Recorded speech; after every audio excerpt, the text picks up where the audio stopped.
Okay, so I just started the recording right now. Okay, so we can pick up from where we left off just a second ago. So as far as the day that your son disappeared, so you were tracing his steps that day and trying to figure out where he was and who he was with. So tell me more about that. Yeah, what happened, really the main, I just, some of that stuff followed the day behind. The day that I went to go find him, I didn't leave here until about 6 o'clock at night. And because my mom had already, she was known to say that he had ran away and he would be right around the block. They just would be in an argument or something like that. So I was thinking in my head, I'm like, really? Like, she finna call me way down here because I lived an hour away, and I'm like, for me to go around the block to pick him up, which, but what I remember so vividly that night is the way I was driving on the highway. Like, I was like, I remember looking at the dashboard. I was doing almost 110 miles per hour, and I didn't even know if it was because I was upset that she was calling me like that, but I just remember going so fast down the highway. And when I got there, and I'm looking, and then when they were like, well, they're saying Jabez witnessed the murder, and I'm thinking to myself, all these, he had said this to all these people, and not nobody, because that night that he witnessed the murder, when Travis was actually laying on the ground, Jabez admitted that he seen the murder in front of several people at the scene of the murder. Okay, so let me just kind of rewind this a little bit, just for those who may not have any idea of what happened with with Travis and with all of that. Okay, I want you to explain to me what murder is it believed that he saw. What do you believe took place after that? So when you say, and actually, let me just ask you this really quickly. The murder of this individual that is believed that he is believed to have seen, what was the time frame between that murder and when your son disappeared? So just kind of go through that so people who don't know about the case can understand what's happening. Okay, so approximately a week before. I mean, just they were a week apart. The week prior to Jabez coming up missing, we had a young man in the community, Travis Combs, that was murdered. Okay, they robbed, they killed him, they took his car, whatever else they took. And Jabez just happened that night. My mom noticed, because Jabez was going, I guess they have like this little store that they can go to where where the little lady sells the candy and the sodas. Well, he said he was going to get a soda, and my mom said she heard the gunshots. And when she ran out the door, she seen Jabez coming from another, not down the street that Travis was on, but he was coming off the opposite street running. And she asked him, she was like, "Did you see anything?" And he told her no. But when he was at the scene, and I've talked to people, when he walked down, when the cops got there and everybody was out there and all the community was out there, he told several people he knew who had killed him and he seen it. And nobody ever came back and said, one lady told me, she was like, he said that he seen it, but I told him to hush his mouth, don't say that no more, to be quiet. But and that's not even just one person. It was a numerous amount of people that knew. Then we were asking his friends, which I know a 14-year-old is not going to hang around his friends and know that information and not tell it to somebody. If you told it to somebody, if you were talking about it in a crowd of people, you definitely are going to talk about it with your private circle. Mm-hmm.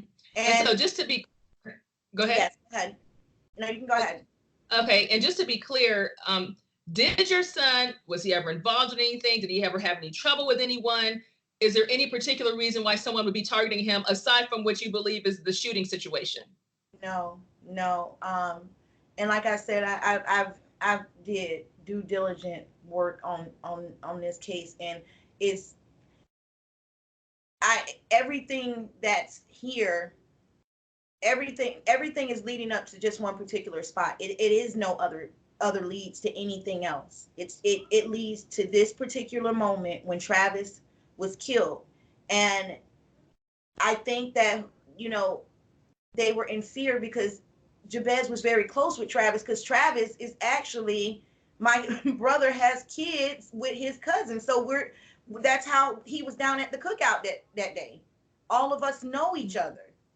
So it's not like it would be far-fetched for him not to know exactly who it was, who Travis was. So that night, I mean, when they told me he had witnessed a murder that night, and for a whole week, this community went through, and I'm not saying it wasn't because of fear, because I you know, it took me a long time to get there, but basically they didn't come back and tell information that could have probably saved his life. And then because they didn't say anything, they let his body lay there for a whole year and a half. A whole year and a half. We'll never be able to see, we would never be able to see an open casket, anything from that, you know? So we as we were searching, as we were looking, we had a witness come forward, came and talked to my mother. He came and talked to my sister. He came and talked to my private investigator and told the names of the people that had robbed Travis. Told him. My mom knew him. He was like, I'm going to walk down there. 2 days later, the police got in contact with him, and he said he hadn't said anything. And you told 3 individuals who it was. Name the people. So what it boils down to is you believe that there's this fear of snitching, or the whole idea of that, and maybe people are just afraid to come forward because they're thinking they're going to have a target on their back too or something. Or I mean, what do you think about that? I mean, I think people have to understand, if a person can look in the eyes of a 14-year-old and kill them, that's a different type of beast. That's just a totally different monster from my standards. I mean, at one point, he had to at least maybe beg, maybe for his life, with nobody being there. Like, I think that's probably one of the main things that could hurt anybody with a child that's either missing, or, you know, you're not there to protect them in their final moments, you know. And the people that were said to have hurt him, he trusted them. He trusted them. He didn't think his life was in danger like that. So you believe that he wouldn't have been out playing basketball and going to parties. If he felt like he was in danger by any of them, he wouldn't have been doing all that. So you believe that your son knew his killers? I believe he knew his killers. Definitely that. I believe that it was I believe that the people that he some of the people that he trusted the most is the ones that put him in the predicament to be killed. Okay. What I'm going to do is see if I can get y'all to scoot in just a little bit more. I guess I don't know without being on top of each other. Sorry. I just want to make sure. Okay. So now this was Labor Day weekend. So when did you find out that your son's body, his remains were found, and what happened then? We found, well, that weekend, he was found the 16th.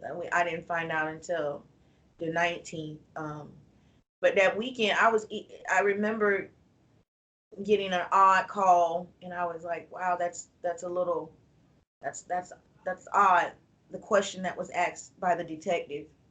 And I really can't elaborate too, you know, deep on that. So that Monday, I was still calling and like, hey, I got clues. Because if people understood the magnitude of the 18 months of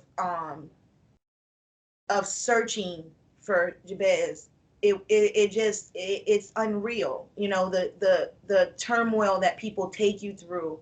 So that Monday, I was still deep in like, I had never given up. I had never stopped or anything. So she called, I think it was that Tuesday, and she was like, "Are you at your mom's house?" And she had never asked me that, and it was late. And I knew. She was like, "Well, can you be down here in like an hour?" So that whole ride down, I was telling Joe, I was like, "She not gonna call me down here for nothing." And so when I got there, all we were all sitting outside before they came up, and my mom just was shaking. And I knew by the way, when the detective that had been looking relentlessly with me, I knew when she looked at me like, yeah, we're gonna have to tell you this. And so when they said it, I don't even know if I responded correctly. I still was just so in shock. I was like, where? Because I had looked for him everywhere. Like, where was he? And one of the main things, the reason I wanted to find him is because I didn't want his body to be discovered without somebody being there with him, just in case they found him. And he was all alone, even through that process. And he just took a really long journey by himself. His body, his spirit, he just took a really long journey by himself. And I remember my sister calling me one day. I was in the woods, and she was crying so hard. And she told me, she was like, you know, I should have did this and I should have did that, and I carried that too with us. You know, we all carried that, like it was our fault that it had happened to him. And I had to literally snap out of it and tell her, like, there was no decision that none of us would have made to cause this. You know, some of the community, I remember being at a basketball court, and I was asking the kids, the ones that had seen Jabez at the basketball court, one of the last times people had seen him. And one of the little girls told me, she was like, my mom said maybe if you would have been a better mom, he wouldn't have been dead. And I'm just like, I'm not going to carry that burden. I got enough to carry. I'm not carrying that burden with me. The decision to take Jabez's life was solely on people that were desperate not to be caught by a whole nother crime. And they took him and the future that he had for himself. And that's the only thing I'm mad about. Like, you took all his memories that he was supposed to create.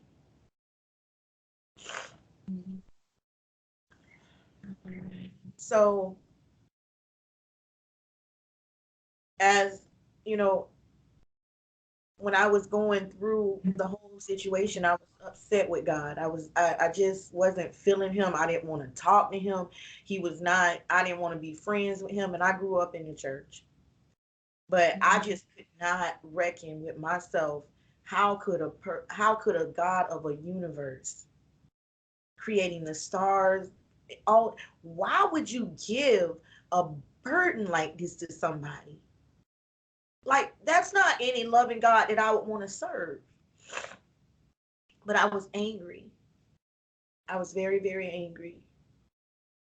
Just for him for me to be picked for a test like that. So one day I just, I broke down and I was like, okay, so I'm going to have to go through the process regardless.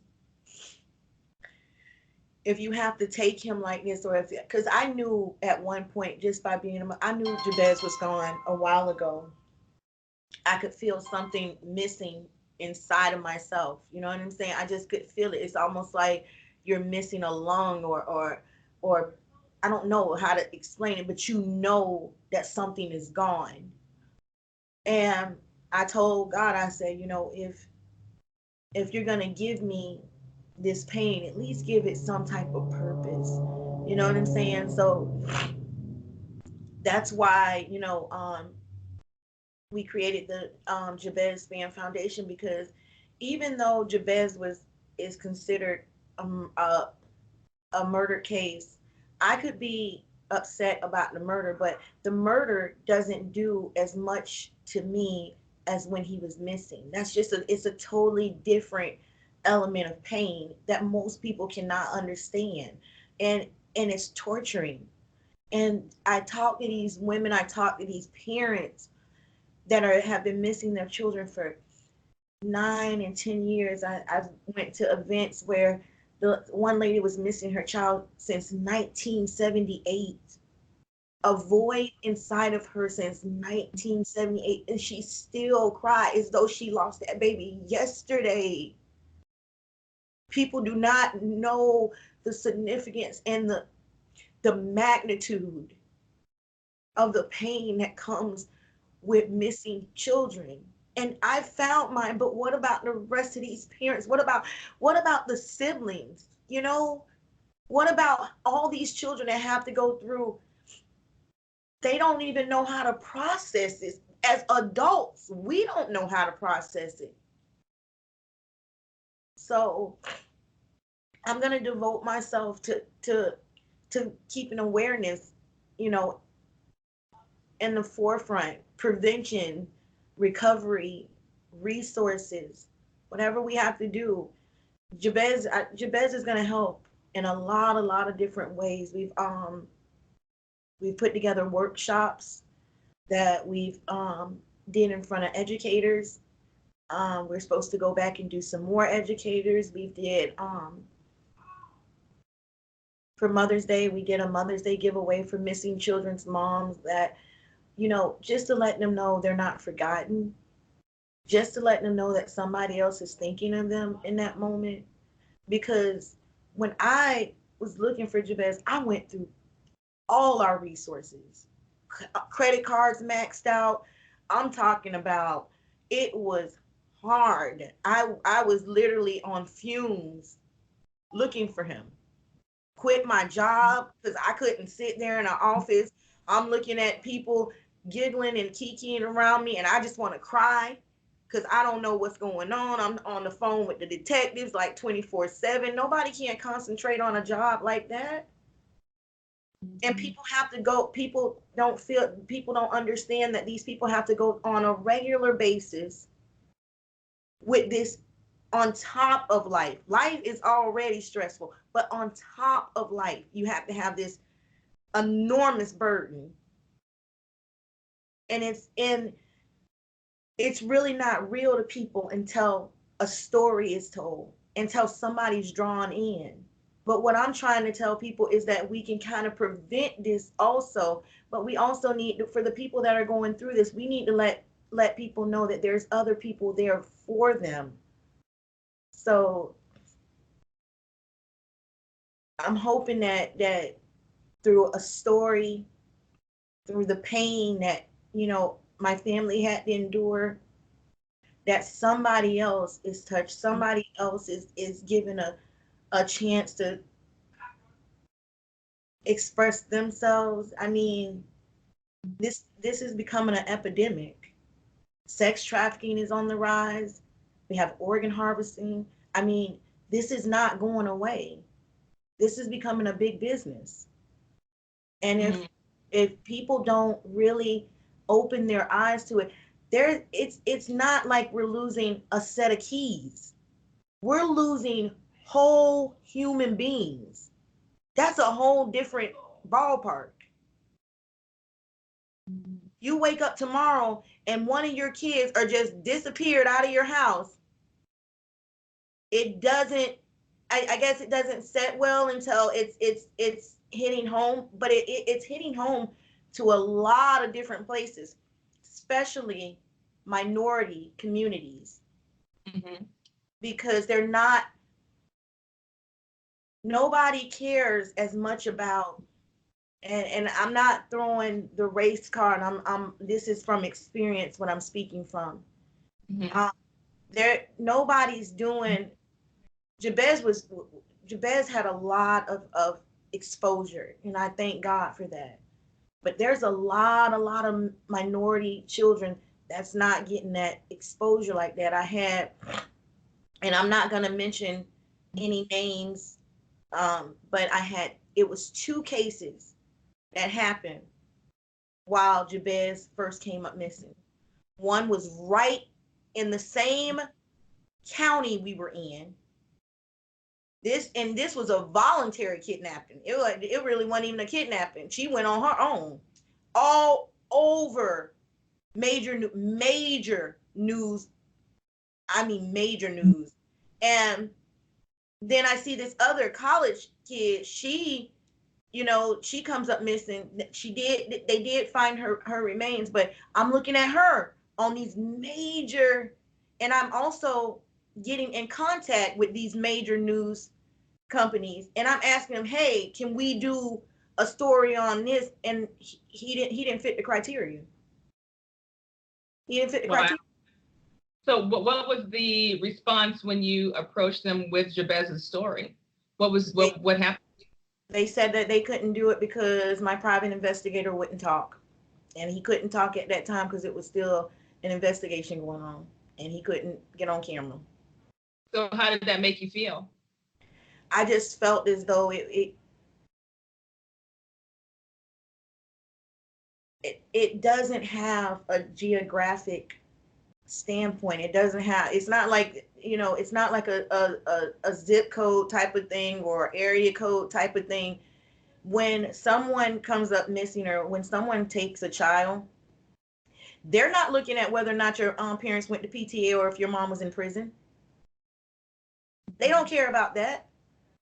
But I can tell you, every child, no matter where, what color, creed, background, whatever they have, they deserve the same exposure as any other child.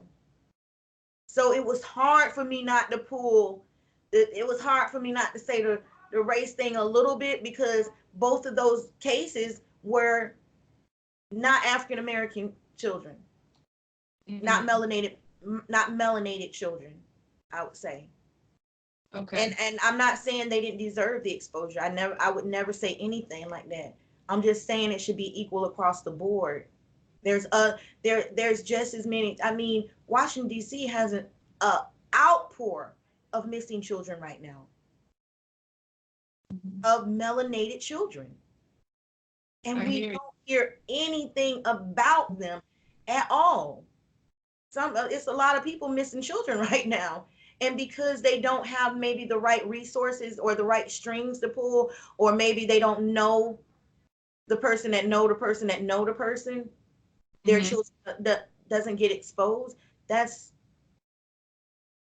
we got to be better than that. We got to be better than that. We could save so much more children if it was so much more. I mean, even with the Amber Alert, a lot of people was like, why didn't Jabez go up under the Amber Alert?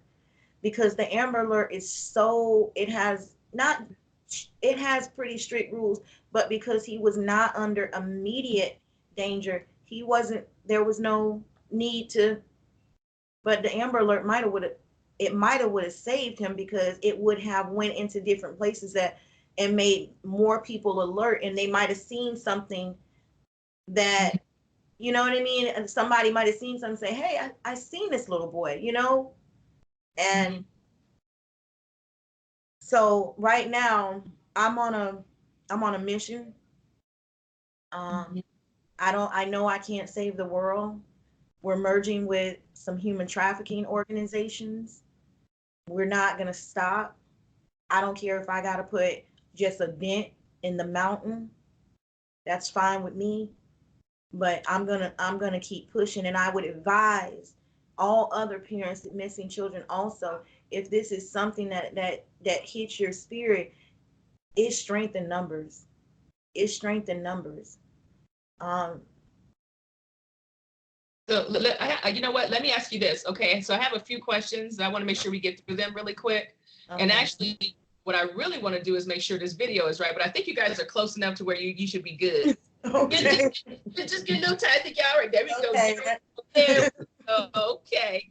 Now, when it comes to when your son was found, how far away from home were his remains located? Were they way far away, or just like close, not too far from home? I'm just curious. They were in the county over. So what, about an hour away or something like that? No, he about 20 minutes. 20 minutes. About 20 minutes away from home. Yeah, actually, him and Jabez, I was probably maybe 200 feet away from Jabez, maybe 100 feet away from him. And it's two crazy things. The car that they took from Travis, Jabez was, they took it somewhere and they burned it. He was right down the road from the car. Wow. He was right down the road. So let me ask you about the searches. Mm-hmm. How many searches did you do? Did you have any indication of, like, what about people who came out to help? Tell me about your searches and how all of that went. Well, at first we had about maybe 60 people. It went down after a while. It definitely wasn't like the searches that I see on TV for missing children, like, but we had for the support that we had, I thank God for it. And after a while, it got back to me that they were sending certain individuals out to find out where we were searching. So I had to make the searches private. Okay. So it went from all of those people to just me and the private investigator. And when I say I literally, it's unreal how much land I've covered in Sarasota, Bradenton, Palmetto, and all of these, even Venice, Northport. I have almost every day I was up at what, about 9 or 10, searching all day until about 7 o'clock in the morning. Wow. Yeah. So as far as the investigation, what can you say, or what are police telling you right now that you can say in this podcast? That's the problem. They're very tight-lipped on this one. They're very tight-lipped. Well, did they at least, are they saying that they're getting leads or anything of any kind? I mean, at the very least? Yeah, they do have some things that they're going off of right now. They do have some things that they're going off of right now, but I can't, they won't really inform me of everything that's going on.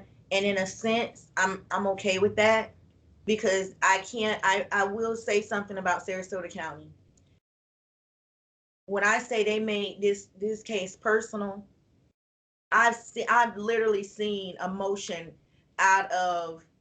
from the captains to the detective to the FBI agents. I'm talking about this case was like personal to them. It almost seemed like at one point like Jabez belonged to everybody in the Sarasota County Police Force.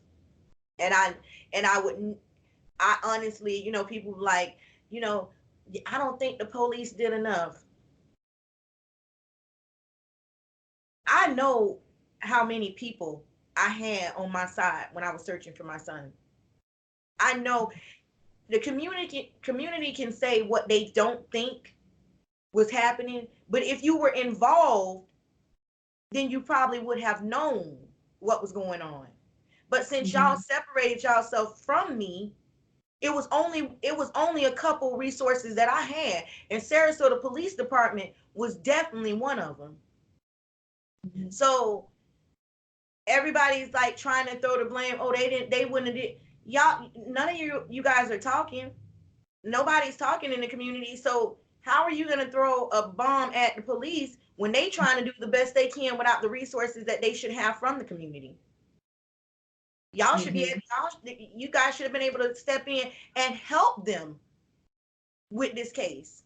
But y'all, they left us out high to dry. So it wasn't like, I don't really, when people say something about Sarasota Police Department in the Jabez Spann case, I don't want to hear it. I really don't want to hear it. Okay, I hear you there. So let me switch gears a little bit so people can get some other perspective. So tell me about Jabez. What was he like? What did he like to do? You know, what were his dreams and aspirations? Just so people can have a perspective of what he was like as a person. Very, very lively. When I think of Jabez, he just was all boy, like all Wait, start over because you a bit. Start over really quick because you broke up. Okay, go ahead. Can you hear me now? Yeah. Okay. When I think about Jabez, he just was all boy, like the all-American boy, like the football player, the quarterback. You know, he just was all boy. He wrestled with his friends. He was the leader of his teams. Like, loved to joke around, prank people. He was just a very stand-up type of little guy, you know, and everybody just thought, I mean, I literally, in my head, I thought he was going to the NFL. And it's not because I'm just like this mom, like, oh, my baby was good. No, Jabez at one point was carrying whole teams by himself. Like, one of the teams that he played for after he came up missing, they literally had to shut the team down because they couldn't function the team without Jabez. So wow. He played. He was so excited because he wanted to play for Sarasota High. That was his thing, because everybody wanted him to go to Review, but he kept saying he wanted to go to Sarasota High. And you know, football was just his life. He was like, you know, if you ever seen what is that? Not Friday, but Boys in the Hood, Ricky, with that football all the time. That was Jabez, like always carrying around a football, always just sports, period. And his friends, I thought at that time absolutely adored him. I really did. They were over to my mom's house all the time. I thought they were all just like brothers, but when it all came down to it, that was not the case. Was he was a good student too? Was he involved in any other activities? Was he an honor roll student or anything like that? I'm just curious about what his academic. He was a pretty decent student. He actually was the teacher's assistant when he came up missing. He was a teacher's assistant. His teacher kind of took it, you know, really hard, because Jabez was really trying to. He was assisting and helping other students in the classroom. So tell me about the impact of his disappearance and murder and what that has done to your family, the structure of your family, and how you guys function now. I can say I do think now it's now starting to be some healing, but when it was like going through it, like one of my brothers, he had stopped drinking for like 15, 16 years, and he relapsed off of it.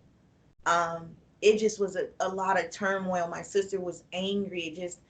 It was tearing everybody apart. Nobody could really focus the way that they needed to. My mom literally, and I think out of everybody that is still affecting the most, I think she's the one that it's affecting still the most, and she just doesn't want to say it, or she's internalizing it, because my mom's down to like 100 pounds. Like, her appetite, because she's had him since he was 4 or 5 months old, and he always, you know, that's Granny, like. And he told her, you know, when I make it, I'm gonna buy you a big old beautiful home. She always said that when he was missing. So it's a ripple effect. It don't when people make a decision to kill or to kidnap children or anybody at that matter, but children, it's it's not, the decision you make isn't just affecting that one point. It just affects a whole slew of things. Like the community was in an uproar. Everybody was being questioned, and people were stepping back because they thought I was too aggressive because I'm trying to find out questions. And I mean, I literally think, like, I don't really, I don't, I know that they couldn't have realized how much an effect it was going to be when they made the decision to kill Travis. Travis was like the catapult of everything. But when they killed Jabez, it really made it worse for them. That was probably the worst decision they could have made out of the whole situation. And they're gonna find that out. They're gonna find that out soon. That was probably the worst mistake they probably could have made. They would have been better off just feeding him candy for the rest of his life. Mm. Now let's just kind of clarify some things for transparency sake. I know that when we were talking before, you said you kind of had an interesting relationship with the media and how you know, in different interviews and things like that, and kind of how you have the relationship that you had. So talk to me about that and why you think it's important for you to really express yourself in this interview right now. When Jabez was missing, a lot of people were basically saying because of my past, that's why he died. And people, you know, I don't think people realize the effect of words. I don't think that, or if they're even thinking at the time of speaking. So I did an interview, a brief interview with Nancy Grace, because I didn't trust the media. Sometimes the media can take what you're trying to display and turn it into something totally different than what you need to say. So I was very cautious on who I talked to. And on top of that, I didn't want everybody to know exactly what I was doing. So I kept myself very tight knit, as in expressing myself. So I was talking to Nancy Grace, and her entourage is awesome, first of all. And they've done an enormous amount for Jabez. But I was talking, when they first got in contact with me, it was one of the reporters, and before she could even get it out, I told him, I said, listen, Jabez was born in prison. And she asked me, she was like, why did you tell me that? I told her, I said, first of all, the first thing that people come to do, no matter, and it's crazy, the first thing they come to do is tear down the character of the people that's hurting. You know, what does my past have to do with somebody killing him? Those two don't even go together. And that's the thing. Go ahead. And that's the thing I want to make sure we clarify. From the time that you spent time in prison to the time of when your son passed away, when he was murdered, what is that time frame? And so people are clear about what you went to jail for and the time span between when you were in prison and had that other life going on compared to when your son passed away. Can you just clarify that? Because some people may think those things are related. They can just assume that, you know what I mean? Yeah, no, I went to prison in 2002. Jabez was born in 2002. I went because I was young and foolish, and I was making bad decisions that had nothing to do with my upbringing. It didn't have anything to do with but what my environment was. And it took me a while to get away from a lot of stuff like that. But a lot of people always say, hey, I want to see you do better. But when they see you doing better, they always want to suck you back into that, oh, what about when? But I want to clarify that whatever I did had no bearing on what happened with Jabez. It just wasn't a decision of mine. If any decision would have been made about what happened to Jabez, he'd still be here. I wouldn't even be talking to anybody. I probably wouldn't even be an advocate for missing children, because I wouldn't know how it felt. So I tell that to people. This is one reason, because I was talking to an executive director for missing children in Missouri, awesome lady, and I told her the same thing. So just in case people work with me, they don't have a surprise on who I was. They know that who they're working with has been through some things, and this is where I'm going forward from. If you have to hold my past against me, then you don't need to work with me anyways, because I have a vision to help others, and I can't be standing in the past or explaining that to everybody.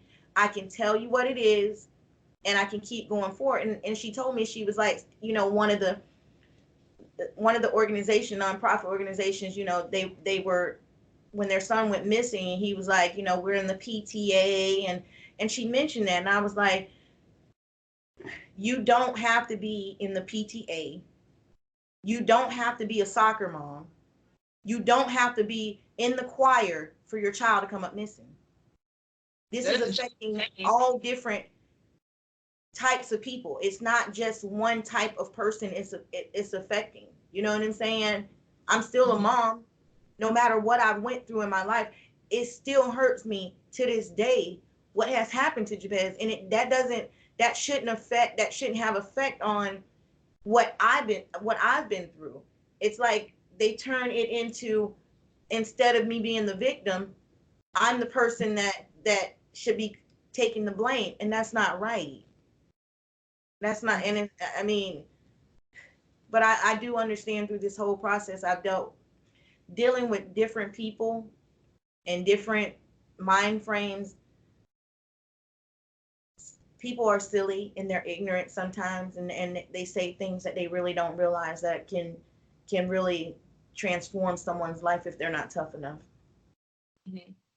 So what would you say to people in the community who do have information, who have not come forward? What are your words for those folks?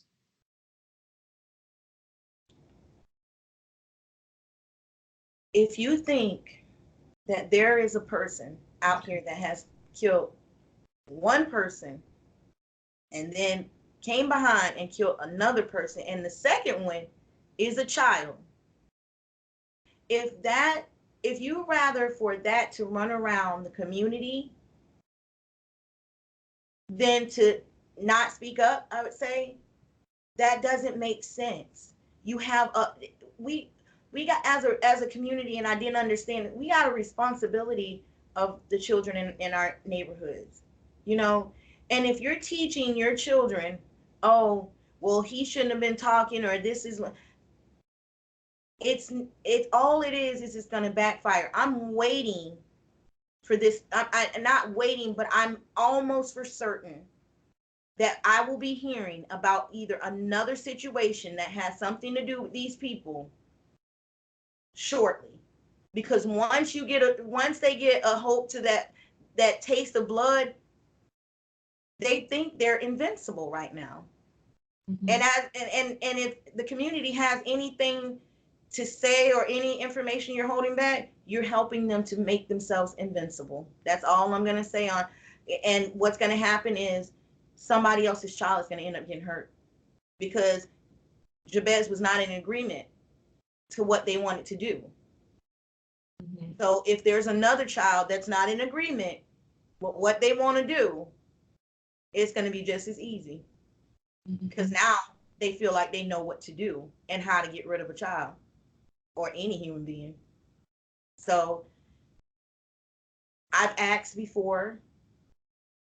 If you want me to ask again, if you come and give information. If not, if you don't want to give information just because of Jabez, give information just to get them off the streets. That's just give some information to give them off the street. If they did something else and it's not related to Jabez, give that information. Just get them off the streets. I'm gonna get closure one way or the other.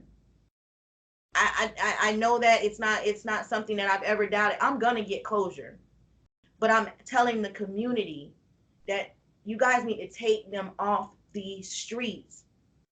This is reckless behavior, and it's like no compassion towards human life at all. Travis had one son, and his son has to grow up without a father now. Mm-hmm. One child. Wow. I'm going to ask you a couple more questions. Tell me about the shirt. Explain your T-shirt to me about the Jabez. Excuse me. Tell me about your shirt and the Jabez Spann Foundation. So what do the puzzle pieces mean? Explain that to me. So all the children, if one piece is missing, we're missing a piece of the puzzle. So that's why we call it piecing in the puzzle, because every child makes a piece of the puzzle to make the puzzle complete. So we did an event. It was an awareness event. We had all sorts of vendors come out, from mentoring to child safety kits, human trafficking.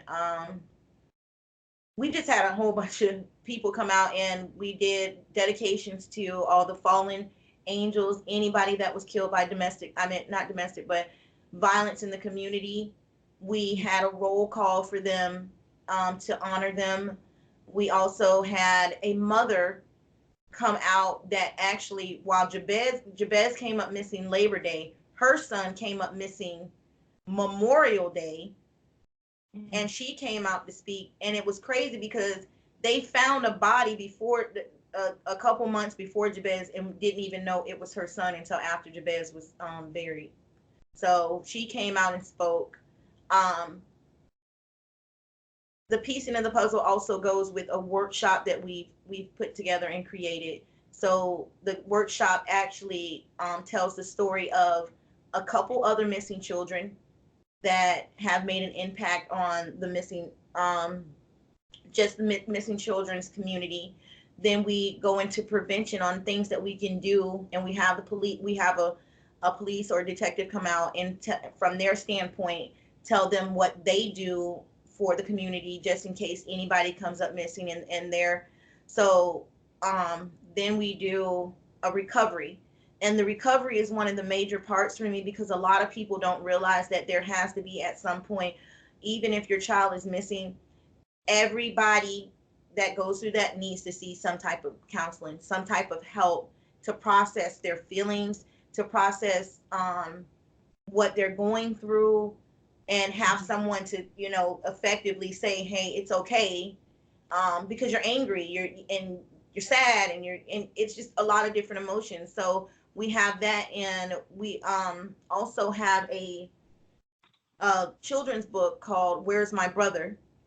And it's from the perspective of children, because I think that most people don't really understand. Even though my kids were older, when I went to the missing children's in Florida, I seen these siblings, these little kids that were just walking around, and they had the shirts of their brother on, and the parents had the t-shirts, and I'm thinking to myself, like, whoa, like, what do you tell these kids? How do they process that at being such a young age? So I wrote a book that addresses, it's from like a 10-year-old perspective about how it must look to see their family kind of go downhill, and the feelings that they feel as though when they're seeing their mom and their father, and how their brother's missing and stuff like that. So the Jabez Foundation is really trying to it's trying to just hit the hearts of most people that most of the time they wouldn't. Like, the reason for this interview is because people have to sometimes feel. It's hard for you to see. I grew up with looking at kids on missing children milk cartons, and you know what I'm talking about. So it's like we see those, but we can't attach a feeling to those. But when I get on here, and I literally, when we first started this interview, I was drained, because every time I go through reliving it, it literally takes like so much out of you. But I'm also hoping that projects to other people and let them feel that I'm a human, you know, and these are real feelings, and it needs to be transferred to other individuals that this is just a different type of pain. So with our foundation, we're hoping to hit a lot of different areas. I mean, like I said, I have so many different contacts right now that we're trying to work with and get things together and get us out and about for people to know what we're really trying to do.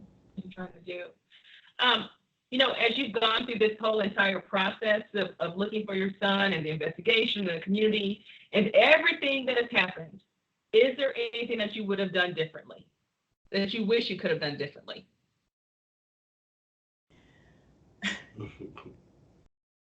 Probably a lot of stuff, but it's one thing. I know this probably might not seem, it's very vague to anybody else, but it just so stands out to me. We were working with a medium, a psychic, right? And the picture the psychic drew, it was saying that Jabez was on the side of the canal.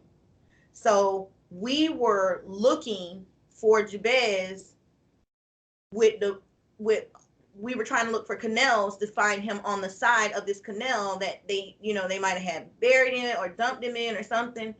And I'm like, what canal? So we were on the maps and everything. Jabez was found on the side of Canal Road. Ooh. And the medium said that Jabez was telling him where he was. Wow. Jabez was found on the side he was telling us that he was on the side of Canal Road. We thought he was saying he was on the side of the canal. So I wish I could have looked at it a little different in another eye perspective. So wow. So you guys really did try everything. You went to the medium and everything. Wow. I had so many people. I still have women right now that just reaches out to me and basically one of them have told me that he can't go forward until I get healed, until I'm healed, until I let it go, until I find out what's going on. And that kind of bothers me because I don't want him to be, if that is so, I wouldn't want him to be caught somewhere because I'm not okay. Mm-hmm. I'll be okay when somebody tells me what happened to my child. That's when I'll be okay. Is there anything that you would like to convey, or is there any one message that you want people, let me say this again. Is there any one message that you want people to take away from this entire interview? Just that one thing. Please be aware of the people that have missing children.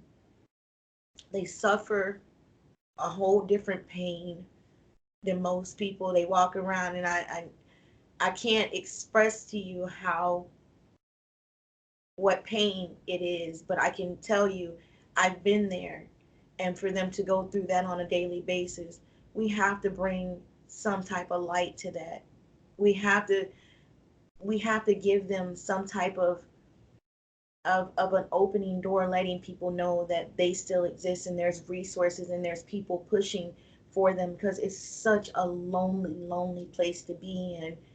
And just little things, even if it's Christmas, even if it's just stuff for their children, back to school, anything that would make their burden easier while enduring what they have to endure.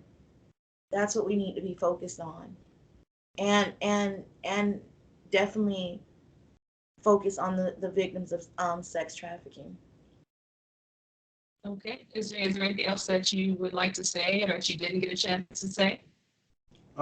Just going to close out. I know I haven't talked much, but one of the key things that it boils down to, life is extremely valuable and it's extremely precious. It doesn't come with an instruction book. It doesn't come with a guide. So we really have to take our time with people, especially our children, especially the generation that, you know, we're leaving this world for. Just know life is precious, and everybody you encounter may not be the best for you, may not be safe for you. So be aware of your surroundings, be aware for your children's sake, because nobody ever thinks this is going to happen to them. Never. And we hear stories and they go in one ear and they go right out the other and they don't stick. And I say that because I'm guilty of it. We've all heard of missing kids and we felt the emotion at the moment and then it's gone. But it never really leaves the person that it affects, and it's starting to affect more and more and more people. So just take time, appreciate life, appreciate your loved ones while we can, because you don't know. You just don't know. It could be tomorrow and your life has changed just like that. Do you think that, you know, in my experience with this so far as doing podcasts with missing persons cases and murder cases, it's like some of them are missing persons and it becomes, you know, a murder case. It seems to me that the one thing that I've taken away from all of this so far and all the people I've talked to is that they just want to know that people care. They just want to know that people are thinking about their loved one. They just want to know that their loved one is not forgotten. Do you think that's right? Do you agree with that? I think that's very true. I think that that's one of the main things. Because I conversate with so many missing children, moms and parents, and sometimes I just call to check to see if they're okay because I've gotten close to some of them, and that's one of the things that they say. Like, it seemed like they forgot about my baby, and I understand that after a while for police, it's probably harder to do as much when you run into a brick wall. I understand that, but there's other ways to let people know that you're not forgotten. I'm trying to put a retreat together right now, so for a whole weekend to pamper like seven families for a whole weekend, just to let them know you're not forgotten. We're honoring your children, and there's somebody that's there for you. That means a lot. And I mean, when I was going through everything I was going through, I literally felt like I was in the world by myself, even though I had people around me, and I knew that everybody couldn't understand what I was feeling, but I felt alone. And one of the main things that made me happy was the missing children event in Florida. Just for them they treated us to dinner. They made sure that it was something about them pointing out, hey, we want to let you guys know that nobody has forgotten about you. And that's important. That's important. So we want to be one of those organizations that do that. I mean, I don't care if it's food they need, if it's rent, whatever it is, if we can get the resource to them, that's exactly what we're trying to pinpoint right now. And for all missing children's parents, you are phenomenal people. It's just an honor to be in the presence of any of you with the strength and the things that you endure. And I mean that from the bottom of my heart. I really do. Very well said. All right. I think we covered everything up, down, and all the way around, right? Okay. Let me just go through my questions really quick because it was so funny. Like, you're so good. I didn't have to ask very many questions. You just gave it all up. I said, okay. I do kind of get to talking and just go to rambling. I'm sorry. No, actually, that just made it easier for me. So I'm just like, go on, let it go. Let me just make sure. Let me see, police and Do you edit these videos? Oh yeah, I have Final Cut on my computer and stuff like that. Yeah, so the nonprofit. Okay, let me just clarify. So when did the nonprofit start? Officially in August, but we've been actually working with we've actually been working as a nonprofit in Florida since March. Right. But now it was in March. We started in March. We started in March. We became official 501c3 in August, which is federal. Okay, so I can generically say they started the nonprofit this year. You know what I mean? Yeah. Just be right there. Okay. Okay, and then he was 14. What was he, like a freshman? What grade was he? Okay, freshman. He was a freshman. Freshman at what school did he go to? Well, at that What time, school did he go to? He would have been going to Riverview. Was it Riverview High School or something like that? Mm-hmm. Okay, I just get some notes about him. Okay, it was Labor Day weekend. He's one of 3 boys, right? Yes, the baby of 3 boys. Youngest of 3 boys. 3 boys. Just want to make sure I got all the little facts here. We got that. You even talked about organ harvesting because I had a question like, oh, you gave me that. So that's cool. It is wild though, because like that's one of those things I've been trying to do an episode about that, but it's hard to, it's like one of those things that happens, but it's hard to try to prove it's happening. You know what I'm saying? Yeah. Like, and so it's kind of one of those weird people like, oh, it's an urban legend or whatever. I'm like, nah, I think that stuff is really happening. I don't think that's no urban legend. I really truly don't. Matter of fact, is it? I'm not gonna quote it, but I think I'm almost for certain. Do you know is it Renika? The one that they found in the freezer? Yeah. Uh-huh. You know, her friend that was with her is dead now too. They found her in the woods, and they were saying that her organs were taken out of her. Her friend that was with her. Was that back east? Was that in Chicago? Or was that like in New York somewhere, like Chicago. DC or something? I think it was Chicago. Yeah, the one she like stumbled and she was found in the freezer. The girl she was did that night is dead. I don't know too many kids of that age to stumble and fall into a freezer. Yeah, that's kind of like that's crazy. And I remember 2000. We in the 2017-18. We don't just fall in the refrigerators with the latch. That it just don't happen like that. It don't. Yeah, and I remember that one kid. They took his organs out and put some paper in them. Or some his body. That was the dude wrapped in the mat, in the gym mat. Yeah, wrapped in the gym mat. So I mean, people don't think that stuff happens, but I'm like, man, I just think it's one thing. Go ahead. I'm sorry. Saying it's so underground because I know in other countries they have people over there selling their kidneys and all that kind of stuff. Big old signs that say you sell your kidneys, so and so money. So people are doing that. You know what I'm saying? So it's just one of those things that here I think it's so down low and so underground, but it's hard to. Somebody has to really give it up. You know what I'm saying? For us to really be able to see what's really happening with it. Well, that's why I was saying the thing about with the lower community kids and people that's missing in the lower community and they don't have any news media. It's easy to take their organs because nobody's gonna really complain about them nobody's putting that on front page. And I'm not saying it, but Black people are already athletic. They were gifted with. You know what I'm saying? So if you run into a congressman and his daughter needs a heart, you don't think he gonna buy $100,000 heart? He don't care if that child been snatched up from the hood. He doesn't care. Right. It's big, but I don't want to get into that big because when they go to that big, somebody's